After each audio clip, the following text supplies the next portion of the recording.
In today's video, I'm going to teach you how to sign out from remote desktop on Windows 11.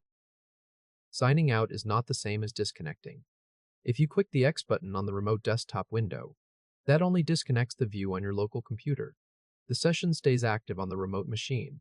Signing out fully closes that session, logs off your account, and ends everything properly on the remote desktop.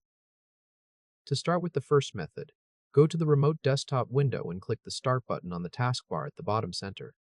This opens the Start menu, where you'll see pinned apps and recommended items. From here, click your user account icon in the bottom left corner. A small account menu opens. Click Sign Out.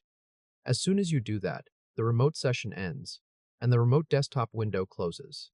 Your session is now fully signed out. Now give me a moment to reconnect the remote desktop and sign back in so the next method can be shown.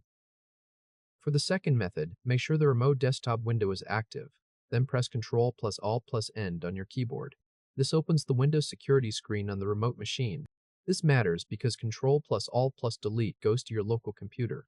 But inside a remote desktop session, Ctrl plus Alt plus N sends the command to the remote system instead. On that Windows security screen, click Sign Out.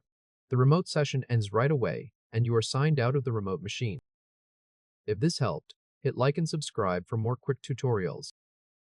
Again, I will be reconnecting the remote desktop connection and sign back in before showing the final method.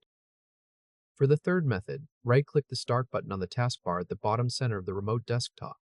This opens the Power User menu. Click Terminal.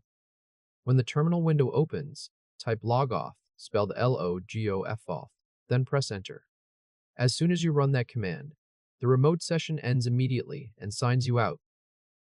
When any of these methods is complete, the remote desktop window closes and you are returned to your local desktop. The remote session is fully terminated. Your user account is signed out. Any open applications on the remote machine are closed, and no session is left running in the background. If you reconnect through remote desktop, you'll begin a fresh session and need to sign in again.